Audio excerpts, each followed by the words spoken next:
death of a man who literally changed the way we live our lives every day. Steve Jobs, the visionary founder and leader of Apple Computer, has died at the age of 56.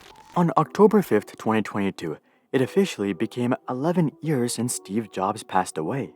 Many believed that Apple would lose their touch without Steve and that things just wouldn't be the same. And while that may be true, there's no arguing that Tim Cook has done a phenomenal job, at least from a financial perspective. Tim has been able to grow Apple's net income from $25 billion per year, which is already nuts, to $100 billion per year. This has resulted in Apple stock growing over 10x and Apple becoming the world's first public trillion-dollar company and eventually the world's first $3 trillion company. Considering this tremendous performance, no shareholder is really asking for Tim Cook to step down. But at 61 years old, it looks like Tim himself is ready to call it a day within the next couple of years. While Tim has yet to reveal an exact date for his retirement, he did give a couple of clues as to when he may be departing.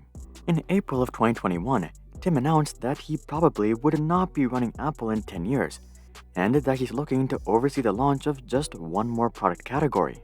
Some have speculated that this might be the Apple Car, but more than likely, he's probably talking about some sort of AR/VR headset.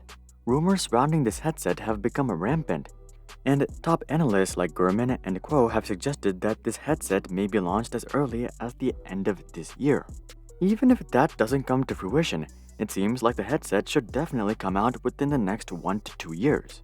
I think it's pretty safe to assume that Tim would probably want to stick around for a few years after the launch to make sure everything is going smoothly before he retires.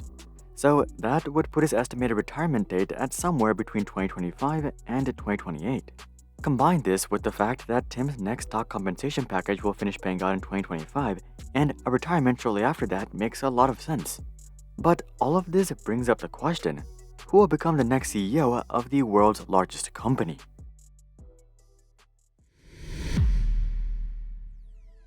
Starting off with the most likely choice, we have the second most important person at Apple, Jeff Williams. Jeff is currently the COO or Chief Operating Officer of Apple, and he has quite an extensive background. In terms of education, Jeff is actually an engineer, having earned a mechanical engineering degree from North Carolina State University. He followed this up with an MBA from Duke University. One of the first companies that Jeff worked for after graduation was IBM.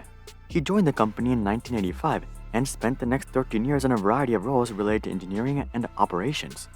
It wasn't until 1998 that Jeff joined Apple as the head of worldwide procurement. From there, he was promoted to being Vice President of Operations in 2004 and Head of Worldwide Operations in 2010. And finally, at the end of 2015, he was promoted to his current role as COO. Operations isn't the only thing he takes care of though. After Johnny Ive left Apple in 2019, Jeff oversaw Apple's design department as well. In terms of why Jeff is a top candidate, there's a lot of reasons. First of all, he's an engineer, and in recent history, we've been seeing a trend away from business CEOs and towards technical CEOs. Tim Cook himself is an engineer, and the same thing could be said about the CEOs of Microsoft, Google, Nvidia, and AMD, just to name a few. So Jeff fits the perfect modern CEO mold of having a lot of business experience, but also having a lot of technical knowledge as well. We should also note that Tim Cook himself was COO before moving up to CEO. Also, historically speaking, 76% of S&P 500 CEOs were promoted from being COOs. However, we have started to see a shift in this trend. As of 2020, only 38% of CEOs were being promoted from being COOs. Nearly the same amount were being promoted from roles as divisional CEOs or essentially vice presidents. Nonetheless, if Tim Cook were to leave tomorrow unexpectedly, Jeff Williams would almost definitely be the one to take over. However, Tim isn't leaving tomorrow. There's still years before his departure, and this alone reduces Jeff's chances substantially. Jeff is only 2 years younger than Tim at 59 years old. If Tim were to leave in 2028, Jeff would already be 65 years old by then. And if Apple wants another leader who can lead for more than 10 or 15 years, Jeff just doesn't seem like the best choice. But aside from this one point, Jeff has everything going for him. Moving on to our next candidate, we have Eddy Cue, who is the Senior Vice President of Services. If we're talking about someone who's loyal to Apple, Eddy is definitely the guy, as Apple has essentially been his entire career. After graduating from Duke University with a bachelor's in computer science and economics, Eddy joined Apple in 1989 at the age of 25, and he's been there ever since. Eddy is one of those guys who never worked on something that the average customer really ever acknowledges. He wasn't the one that designed the iPhone or the AirPods or Face ID or anything like that. But he has been integral to the Apple experience since day one, and he has hit home run after home run. First, in 1998, he led development of the Apple website. Then in 2003, he led iTunes development, and in 2008, he led App Store development.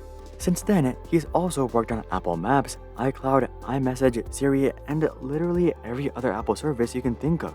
Here's a full list of all of the services that he's overseeing right now. Basically, if it's a service and it's from Apple, this guy has played some role in it. This means that Eddy is the mastermind behind the Apple experience. And given that Apple is extremely focused on the Apple ecosystem and preventing users from leaving it, Eddy could be the perfect choice for CEO. After all, there's only so many iPhones that Apple can sell.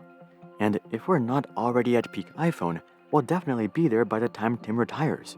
So Apple can't continue to increase profits and revenue just through hardware sales. To continue growing, Apple needs to increase revenue and profit through services, and that's exactly what they've been trying to do ever since the iPhone sales peaked a couple of years ago.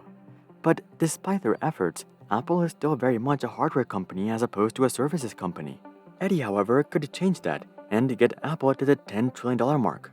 From a business strategy point of view, I think Eddy is by far the best choice. The next stage for Apple is to transition it into being a services company, and there's simply no better guy to lead that than Eddy. Like Jeff though, Eddy does fall short in a few aspects. First of all, Eddy has virtually no experience outside of services. He doesn't have significant experience relating to operations, finance, branding, or any of the other aspects that go into running a company. Also, he's not that much younger than Tim either, coming in at 57. Likely the biggest drawback, however, is that the Apple community as a whole isn't the biggest fans of Eddy. There's literally Reddit threads about why Apple should let go of Eddy. The general consensus seems to be that Eddy used to lead great things, but that his current work just doesn't quite stack up. If we look past that though, Eddy is likely the best choice in terms of making Apple into a services giant.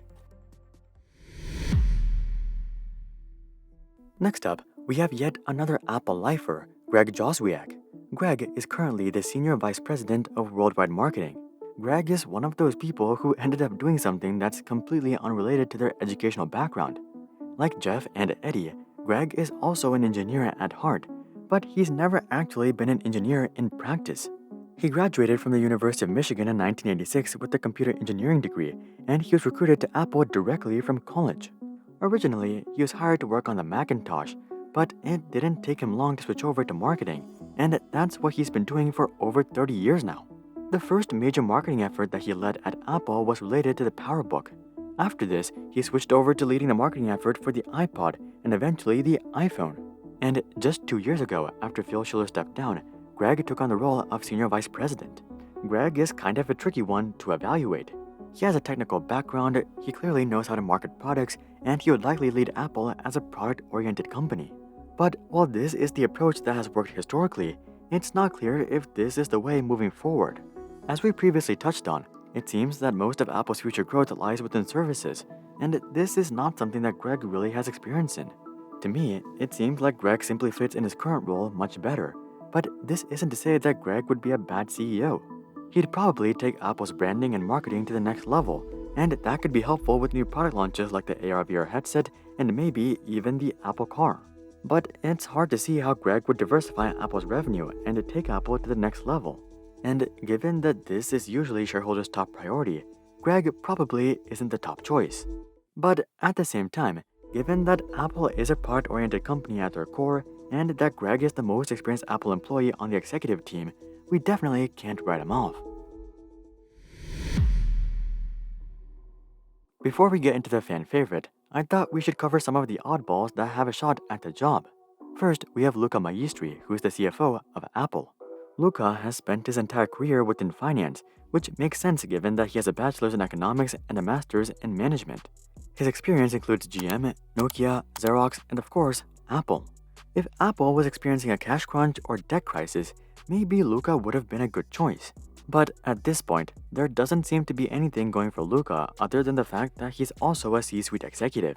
Moving on to our next oddball, we have John Ternus, who is the Senior Vice President of Hardware Engineering. John has a bachelor's in mechanical engineering from the University of Pennsylvania, and he's been with Apple for a little more than 20 years now. He's currently in charge of leading the engineering for the iPhone, the iPad, the Mac, AirPods, and more. John is definitely more of a product guy, but what makes him especially interesting is his age. John is the youngest member of Apple's executive team, coming in at just 45 years old. So he could easily serve as CEO for 15 years or more. But aside from that, nothing particular sticks out about John. Next up, we have the only woman on our list, Deirdre O'Brien. Deirdre is actually ranked as one of the most powerful women in the world, and given her position, this is not too surprising. Deirdre is in charge of the vast majority of Apple's employees because she is the vice president of retail and people. She has a degree in operations management and an MBA, and like many of the other people on this list, she has spent her entire life at Apple. There's no doubt that she's qualified for the position, but with so many other qualified individuals on this list, there doesn't seem to be any key reason why she would get the job over any of them. And finally, to wrap up the oddball list, we have Phil Schiller. Phil needs no introduction as he's one of the most recognizable Apple executives of all time. He's been a part of Apple's keynotes for ages, even during the Steve Jobs era, and he was probably a top contender for CEO even in 2011. But today, he's not that big of a contender because he's essentially retired. He stepped down as vice president a few years ago, and he holds an honorary title as Apple Fellow. And at 62 years old, it's unlikely that Apple will choose someone who's basically retired. Someone else who doesn't need an introduction is Craig Federighi, who has become synonymous with Apple keynotes.